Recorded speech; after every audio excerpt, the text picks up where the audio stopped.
Senador, kumusta ang naging pagbisita po ninyo sa community ng Socorro Bayanihan Services Incorporated? Mabuti naman, Aljo, no? At least natapos ang inspection na walang untoward incident na nangyari. At ang importante doon ay aside sa inspection na ginawa natin na nakapag-dialogue tayo doon sa lahat ng membro ng SBSI. Okay. So narinig rin natin yung side nila.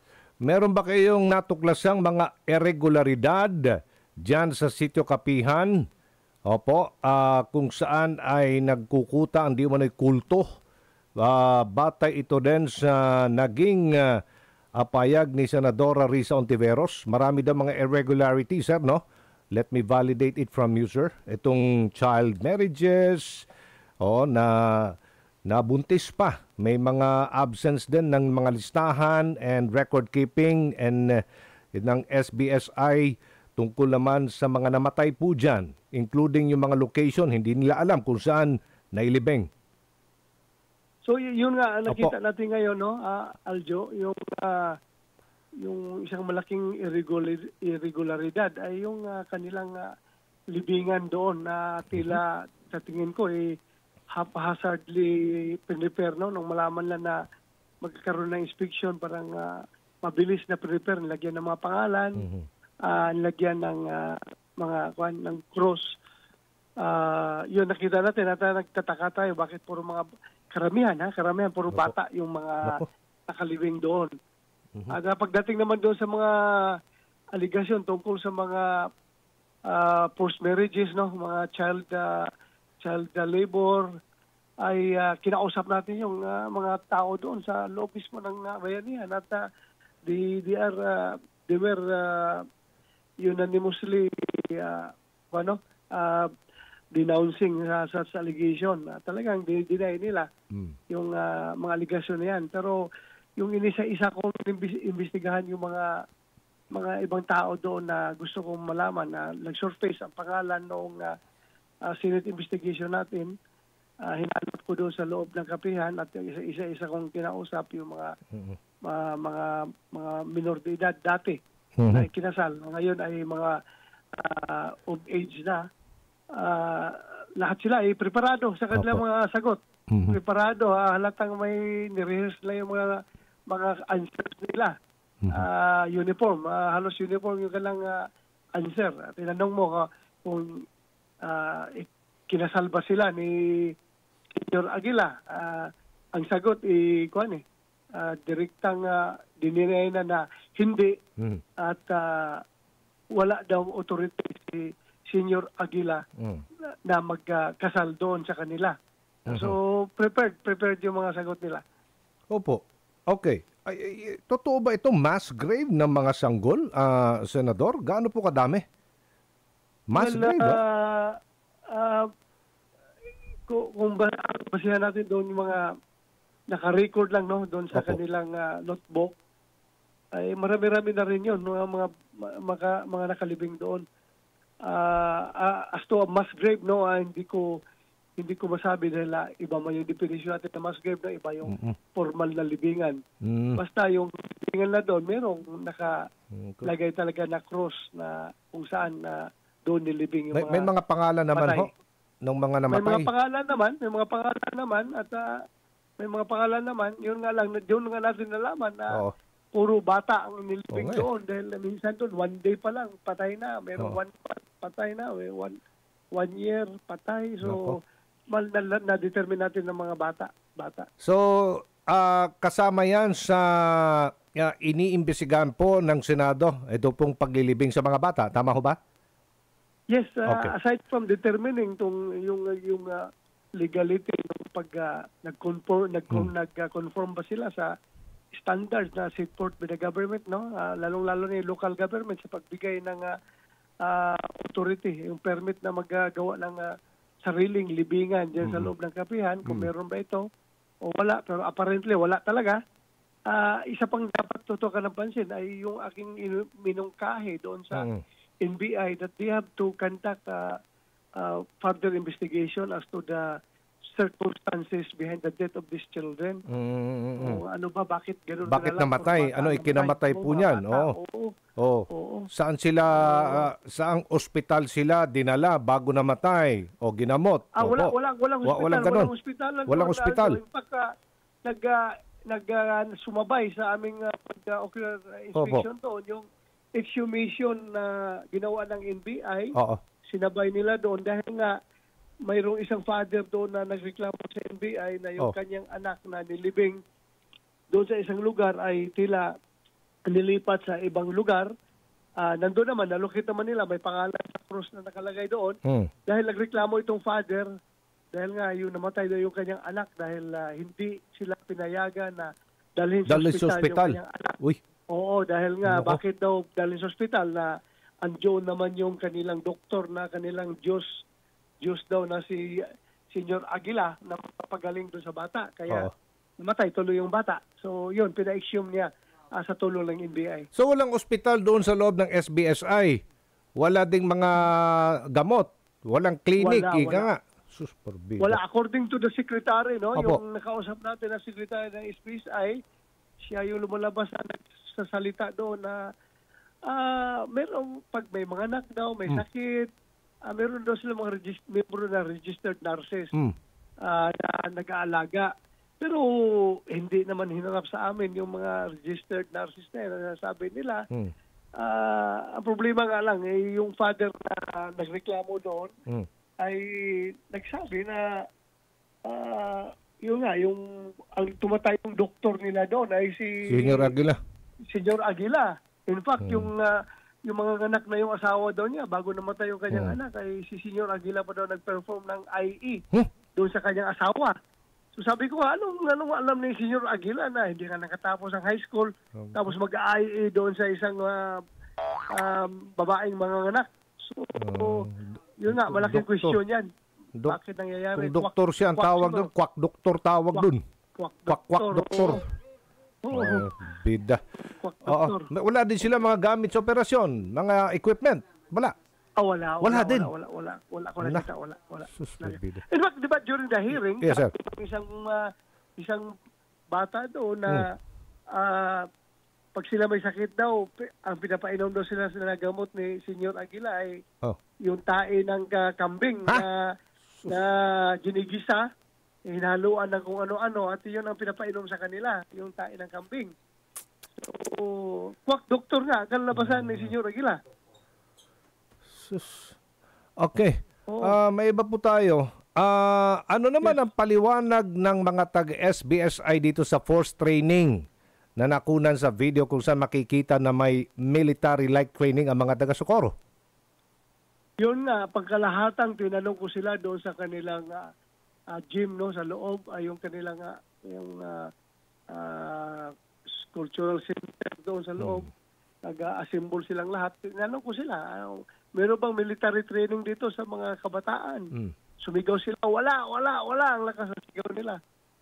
Nung tinanong ko na, paano yung video na nagpapakita na gumugulong-gulong sa putikan yung mga bata? Medyo tumahimik sila at ang sagot na isang sagot na part daw yun ng kanilang preparation sa kanilang pag-join sa Sinulog. Opo. Ano namang relasyon doon yung training na yun para sa Sinulog? Opo.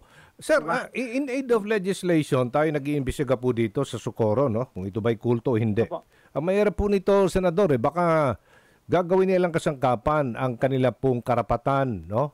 Ang kanila pong freedom, kalayaan sa pagpili ng relihiyon. Baka ito'y gagawin nilang kasangkapan, separation of state and church. Doon po ako concerned dahil hindi pwede pakialaman ng Estado talaga kung ano ang paniniwala ng isang organisasyon kapag sila ay, halimbawa, religious organization.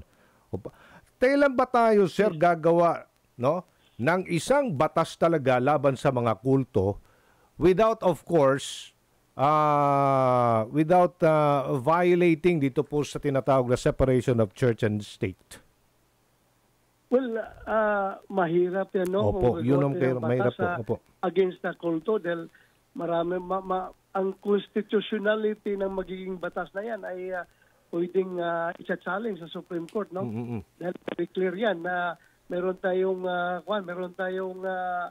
right to religion, kung anong gusto natin paniwalaan. Opo. But yun nga lang, yung kanilang right na yan, ay magtatapos yan kung merong silang in the exercise of that particular right, constitutional right, ay meron silang binabiolate na constitutional right din ng iba at mga existing laws na nababiolate. Kaya nga, pumasok na ngayon ang gobyerno dahil yung mga constitutional right ng mga minor de edad na kabataan ay halata talagang nababiolate sa ginagawa na aktibidades sa loob ng kapihan. Isa dito, pagpapakain nga ng tayo ng kambing. Imbes na gamot ibigay sa mga kabataan na nagkakasakit, tae pa ng kambing. Nakakalungkot po ang ganito. Meron ding mga balibalita, identity theft naman sa Pantawid Pamilya Pilipino Program. Ito, aspetong kriminal po ito. Sigurado yan, criminal yan.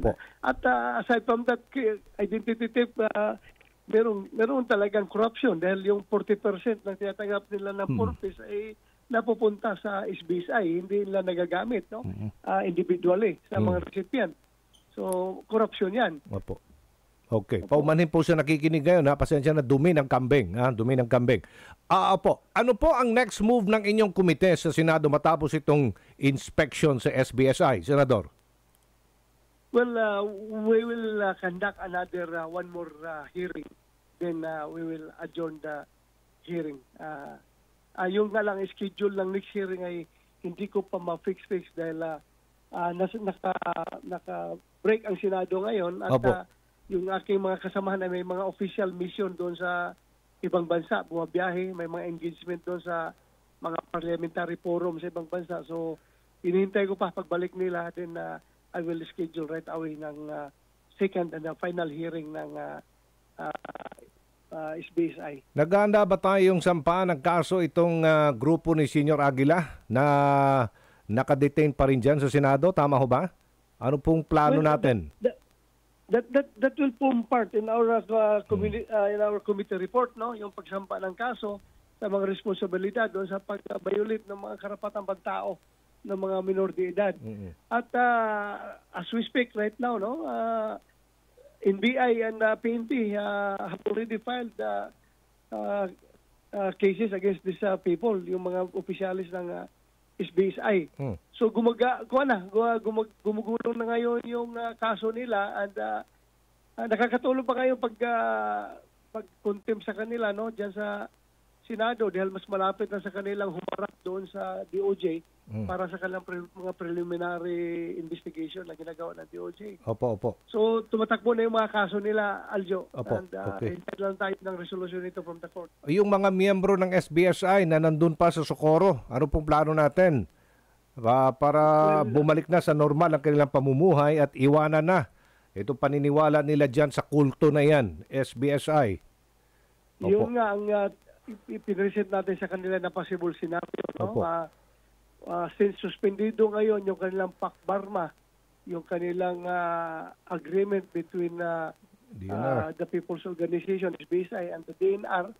At kung posible ito, isang scenario, posible kung ito'y i-revoke ng DNR, then sigurado nga magkakaroon tayo ng relocation. At kung ito'y pagpatuloy, then no problem, natuloy sila doon. O just in case ito'y ma-revoke, tinanong pa nga sila ni Governor Lyndon Barbers na kasama ko doon sa dialogue na yon, kung papayag ba nilang lisanin ang kapihan at magpa-relocate. Very malakas yung kanilang sagot na hindi, ayon lang umalis. Ayon lang umalis. Pero nung tinanong ko na rin sila afterwards na kung yun nga, aabot sa punto na yon, kailangan talaga natin respetuhin ang desisyon ng gobyerno. Otherwise, mahirap kalabanin ang gobyerno. At ang gobyerno naman ay mag-decide hindi para gipitin sila, kundi titingnan yung kanilang kapakanan. Yun naman ang magiging decision ng gobyerno. Paano po yung mga kabahayan po nila na iniwan na po nila at pumunta sila dyan sa sitio Kapihan? Talagang magkakaroon tayo ng wala na sila mauwian. Kaya nga malakas yung kanilang sigaw na ayaw nilang iwan ng Kapihan dahil wala na silang matitiran sa baba. Kung babalik na sa populasyon ng Socorro, pinagbibintan lang kayo ng mga area, Yun na mga nga eh. bahay. So, papasok ngayon dyan ang gobyerno. In fact, nagbigay ng assurance naman si Governor Barbers, si Governor Lyndon Barbers na hindi niya pababayaan yung kanyang mga kababayan. Tutulong siya sa pag-relocate, yung mga paghanap ng relocation site at pagpagawa ng bahay nitong mga madi-displace or ma-relocate na mga membro ng SBSI kapag ito'y na revoke na yung kanilang pakbarma. Okay, ubay-ubay po din sila, sir. Daghan, no? Ang dami nila. Nasa kwan sila, mga 4,000 to 5,000 na individuals yan. Daghan, no? Malaki-laki yun. O sige, matabangan na nato sila. Matulungan ng pamalaan, no? Para, opo, oo.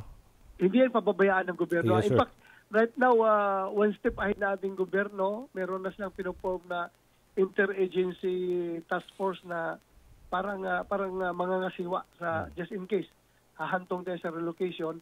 Nag-usap-usap na yung DSWD, yung NHA, yung DOJ, DILJ, lahat ng ahensya ng gobyerno, PNP. Sila nag-usap-usap na patungkol dito. Okay. At handa na sila.